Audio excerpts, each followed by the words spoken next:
એક દિવસ એક માણસ રામના મંદિર પાસે બેસીને રડતો હતો, જોર જોરથી. એટલે ત્યાંથી બીજો માણસ પસાર થતો હતો. એણે કહ્યું, શું થયું ભાઈ, કઈ પ્રોબ્લેમ થયો? એટલે કે મારી વાઈફને ઉપાડી ગયા છે યાર, અપહરણ થઈ ગયું મારી પત્નીનું. એટલે પેલા માણસે કહ્યું કે તો અહીંયા રામના મંદિર પાસે ક્યાં રડે છે? થોડો દૂર જા, ત્યાં હનુમાનજીનું મંદિર છે. આ રામના વાઈફનું અપહરણ થયું ને એને પણ હનુમાનજી લાયા હતા. એમની તો પોતાની જ કોક ઉપાડી ગયું હતું. અહીંયા ક્યાં તું બેઠો છું? કોઈના ધર્મનો અપમાન કરવાનો ઈરાદો નથી. ઈશ્વર બધા જ સરખા છે, ધર્મ બધા સરખા છે, પણ ધર્મ અને કર્મકાંડ વચ્ચે બહુ મોટો ફેર છે. તમે દીવો કરો તો ઈશ્વર, તમે દીવો ન કરો તો ઈશ્વર નહીં. તમે પાઠ કરો તો ઈશ્વર. આજે પાઠ કરવાનો રહી ગયો ને એટલે એક્સિડન્ટ થયો. આ બેવકૂફી છે. જગતના કોઈ મા બાપ ક્યારેય પોતાના બાળકની પાસે એવી આશા ના રાખે કે સવારના પરમાં બાળક ઉઠીને એના વખાણ કરે. તમે કેટલા સ્તોત્ર, મંત્ર, ચાલીસા જે પણ તમે કરતા હો, પાઠ, એની અંદર છેલ્લે એમ કે તમે આ કરશો ને તો તમારું મન વાંછિત ફળ મળશે. એનો અર્થ એમ થયો કે ભગવાનની પૂજા એટલા માટે કરવાની, પાઠ એટલા માટે કરવાના કે આપણે જે માંગીએ છીએ એ મળે. ભિખારી છીએ? રોજ સવારે ઉઠીને કંઈ માંગવાનું યાર ભગવાન પાસે. એણે બધું તો આપ્યું છે, 2 હાથ 2 પગ, ચાલતું હૃદય, મગજ. સવારે ઉઠીને ભૂખ લાગે છે, આ કોણ ગોઠવે છે સંતરામાં આવી સરસ ફાંક? કોણ ભરે છે નારિયેળમાં પાણી? રાત્રે સૂઈ જાઓ છો તો કોઈ દિવસ એવી બીક લાગે છે કે સવારે આંખ ના ખુલી તો આવી બનશે યાર? ઊંઘમાં જતા નહીં રહીએ ને? આવો કોઈ દિવસ સૂતી વખતે વિચાર આવે છે? કેટલી શ્રદ્ધા આપી છે એણે તમારી જાતમાં અને એના પોતાનામાં. આપણે તો હમણાં ભાગવતજીનો પાઠ કરીએ છીએ, અહીંયા કથાઓ તમે સાંભળી જશે. કેટલી સુંદર વાત છે કે જ્યારે કૃષ્ણ ગ્રેજ્યુએટ થાય છે સાંદીપનીને ત્યાંથી, ત્યારે કૃષ્ણ પૂછે છે કે હું શું તમને ગુરુદક્ષિણા આપું? અને ત્યારે સાંદીપની કહે છે કે મારો દીકરો છે સાંદીપન, એને પાંચજન્ય રાક્ષસ ઉઠાવી ગયો છે, જા જઈને લઈ આવ. નાનકડો 20 વર્ષનો છોકરો છે, શું લડશે રાક્ષસ સાથે કોને ખબર? જાય છે, પાંચજન્ય સાથે લડે છે. સાંદીપનને યમને આપી દીધો છે, એની પાસેથી યમ પાસેથી છોડાવીને દીકરાને લઈ આવે છે, ગુરુને સોંપે છે. અને ત્યારે ગુરુ કહે છે કે હું મારા તમામ તપોબળથી તને કોઈ આશીર્વાદ આપવા માંગુ છું. હું કંઈક એવું આપવા માંગુ છું કે જે તને આવનારા સદીઓ સુધી, હજારો વર્ષો સુધી એ શાશ્વત વરદાન હોય. માંગ. કંઈ પણ માંગી શક્યા હોત, અમરત્વ માંગી શક્યા હોત, આખા જગતનું રાજ્ય માંગી શક્યા હોત, આ કુરુક્ષેત્ર થાય જ નહીં અને એની મેળે પાંડવોનું રાજ્ય સ્થપાઈ જાય એવું પણ માંગી શક્યા હોત. કંઈ માંગતા નથી. એક જ વાક્ય કહે છે. શું કહે છે? માતૃ હસ્તે ન ભોજનમ.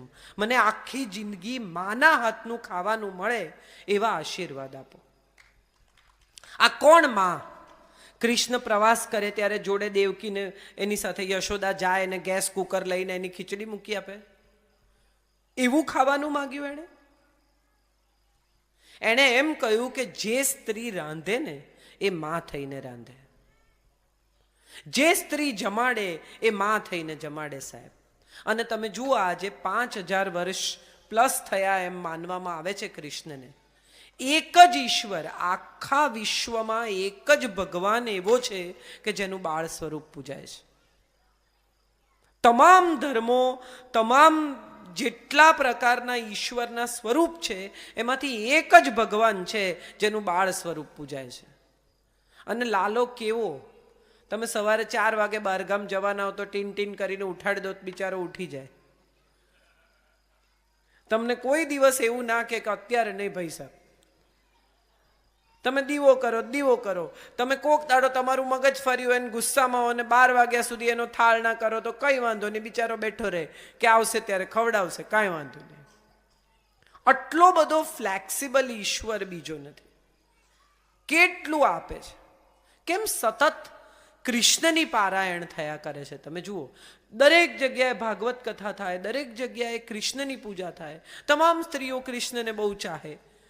કોક લાલા તરીકે ચાહે, કોક પ્રેમી તરીકે ચાહે, કોક ગુરુ તરીકે ચાહે, પણ બધી સ્ત્રીઓ, તમે કૃષ્ણનું નામ લો એટલે સ્ત્રીના ચહેરા પર સ્મિત આવે. કેમ? એનું સૌથી મોટું કારણ એ છે સાહેબ કે કૃષ્ણએ જેટલું સ્ત્રી સન્માન આપ્યું ને એટલું વિશ્વમાં કોઈ દેવે, કોઈ માણસે સ્ત્રીને નથી આપ્યું. 16,000 સ્ત્રીઓને એણે નરકાસુરને ત્યાંથી છોડાવી. 16,000, 16,000 કોને કીધી? અને 16,000 સ્ત્રીઓને હવે સમાજમાં કોઈ સ્વીકારવાનું નથી. નરકાસુરને ત્યાં રહી આવી. એની પહેલા સતયુગમાં જ્યારે સીતા રાવણને ત્યાં રહી આવ્યા ત્યારે જો રામે એમ કહ્યું કે તમે કોઈને ત્યાં રહી આવ્યા, અમે તને નહીં સ્વીકારીએ, ત્યારે અગ્નિ પરીક્ષા આપવી પડશે, અને તેમ છતાં ધોબીના શબ્દ પર જો એને કાઢી મૂક્યા, તો આ તો એ પછીનો દ્વાપર હતો. તરત જ કહ્યું કે અમે નહીં સ્વીકારીએ, અમારે ઘેર ન જોઈએ આ સ્ત્રીઓ. આ 16,000 સ્ત્રીઓ જાય ક્યાં? અને ત્યારે કૃષ્ણએ કહ્યું કે તમે બધી જ સ્ત્રીઓ મારી પત્નીઓ છો.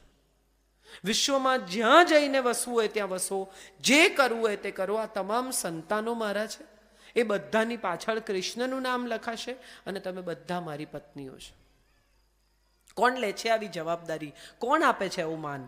માણસ પોતાની પત્નીને આટલું માન નથી આપતો આજના જમાનામાં. છોકરાઓ નાના નાના હોય, મમ્મી બિચારી ફોન ના ઉપાડે તો કે તારી માં ડફોળ છે, ફોન નથી ઉપાડતી. આ તો આપણી ભાષા છે.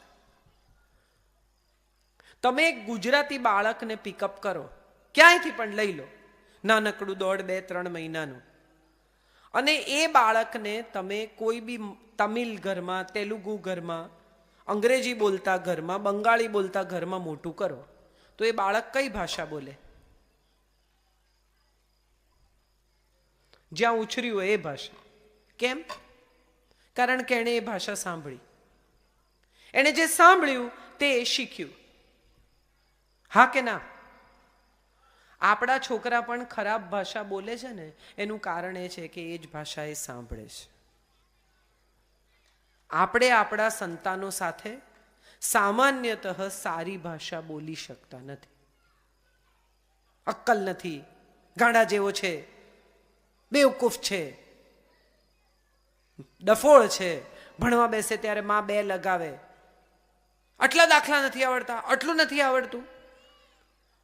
એક દિવસ એક છોકરો, અમારા રઈશ મણિયાર કરીને બહુ જાણીતા કવિ છે, એમણે એક બહુ સરસ વાત હમણાં મને કરી કે એક દિવસ એક છોકરો રિઝલ્ટ લઈને આવ્યો. એટલે એના પપ્પાએ જોયું રિઝલ્ટ અને એને કહ્યું કે આ જો, તારું રિઝલ્ટ જો ને મારું રિઝલ્ટ જો, આ કેટલા વર્ષો પહેલાની મારી માર્કશીટ છે, તારે જોવી જોઈએ. એટલે છોકરાએ જોઈ એટલે પપ્પાએ કહ્યું કે જો, તારા ગણિતમાં 29 છે, મારા 37 છે, તારા ગુજરાતીમાં 35 છે, મારા 40 છે, તારા ઇંગ્લિશમાં 32 છે, મારા 38 છે. એટલે છોકરાએ જોયું કે પણ પપ્પા મારા 50માંથી છે, તમારા 100માંથી છે. આપણે આખી જિંદગી આપણા બાળકોને બીજાની સાથે સરખાવ્યા કરીએ છીએ. એક પપ્પા ગાડી ચલાવતા હતા, સાદી i10 મારુતિ, છોકરો એની બાજુમાં બેઠેલો, એક જબરજસ્ત આવડી આમ 4 બંગડી વાળી ગાડી નીકળી ગઈ એટલે છોકરાએ કહ્યું પપ્પા યાર આજો આપણે ઓવરટેક કરી ગયા. એટલે પપ્પાએ કહ્યું કે ભાઈ એ તો 50 લાખની 60 લાખની ગાડી છે, આપણી 5 લાખની ગાડી છે, એમ કહી એની ઓવરટેક ના કરાય, હું દબાવવા જાઉં તો હમણાં બળી જશે મશીન. થોડી વાર થઈ, વળી એક મર્સિડીઝ આમ કરીને નીકળી ગઈ.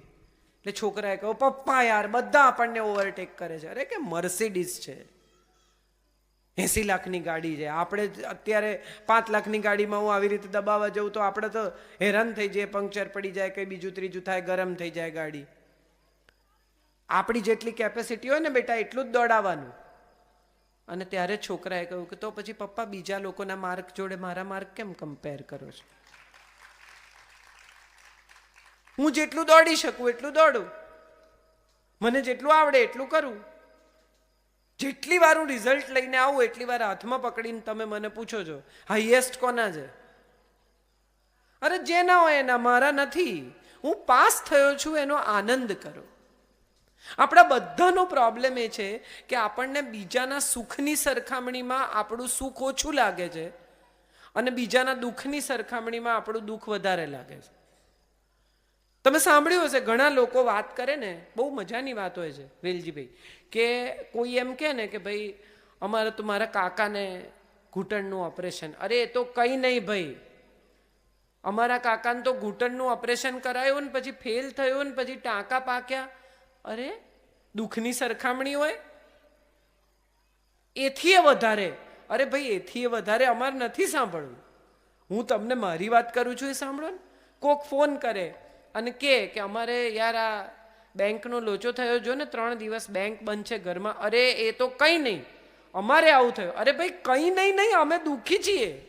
તમે સાંભળો, આજના સમયમાં બોલનારા એટલા બધા છે અને સાંભળનારા એટલા ઓછા છે. અહીંથી જ સમસ્યા શરૂ થઈ છે. કોઈ પણ માણસ બીજાને ફોન કરે ને એટલે એને જ કહેવું હોય. આ તમારો અનુભવ હશે કે તમે શું બોલો છો એ સાંભળવા એણે ફોન જ નથી કર્યો, એણે એની જ વાત કહેવા ફોન કર્યો છે.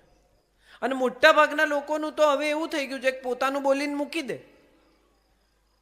એવું નહીં કે તમારે કંઈ જવાબ આપવાનો છે, તમારે કંઈ કહેવાનું છે, તમારે આમાં કંઈ ઉમેરવાનું છે. આવું કંઈ નથી. પ્રશ્ન એ છે કે તમારી માનસિકતા સાથે બીજા માણસનું મન, માનસિકતા, વિચાર જોડાય છે? એ કંઈ તમારું સાંભળે છે? તમે એને કંઈ કહો છો? તમે વિચાર કરો, જેવી રીતે હમણાં પેલા ફિટબીટ આવ્યા છે, બે તમે કેટલું ચાલો છો ને દિવસમાં એ તમને તમે પહેરો તો કે તમારે કેટલું ચાલવું જોઈએ એ પણ કે તમારા વજન પ્રમાણે, તમારા શરીર પ્રમાણે એ તમારા હૃદયના ધડકારા મોનિટર કરે. તમે કેટલું પાણી પીધું એ કે બધું, એમાં બધું જ હોય છે. મને ઘણીવાર એવું થાય કે શબ્દોનું પણ આવું મીટર હોવું જોઈએ. સવારથી કેટલો બકવાસ કર્યો ને એ તમને કે આટલું. તમે આજે 20,000 શબ્દ બોલ્યા ને એમાંથી 18,000 નક્કામાં હતા. 2,000 શબ્દ હતા કે જેમાં તમે કંઈ વાત કરી. ઘણા બધા લોકો વોટ્સએપ, તમે વિચાર કરો, મારે આ સવાલ બધાને પૂછવો છે, સ્ત્રીઓને કે પુરુષોને નહીં. કોઈ તમારે ઘેર આવી અને થેલી ભરીને કચરો આપી જાય તો તમે શું કરો? એ કચરાનું તમે શું કરો? ફેંકી દો કે વાડકીમાં કાઢીને આજુબાજુમાં થોડો થોડો આપી આવો? કે થોડો થોડો કચરો તમે બધા રાખો, મારે ઘેર આવ્યો છે, આપી આવે કોઈ? હા કે ના? ના. તો તમારા પર આવતા વોટ્સએપ કેમ ફોરવર્ડ કરો છો? તમારે ઘેર જે કચરો કોક નાખી જાય છે એ કચરો તમે ગામ બધે ફેલાવો છો. આખા ગામમાં થોડો થોડો કચરો આપી આવો. તમે વિચાર કરો કે સ્ત્રીઓની મજાક કરતા વોટ્સએપ, આપણા રાજકારણી નેતાઓની મજાક કરતા વોટ્સએપ, ઈશ્વરની મજાક કરતા વોટ્સએપ, ગંદા ફોટા, ગંદી વાતો, ગંદા જોક્સ આપણે ફોરવર્ડ કરીએ છીએ. આ કચરો ફેલાવવામાં આપણું પણ કોન્ટ્રીબ્યુશન છે, પ્રદાન છે આપણું.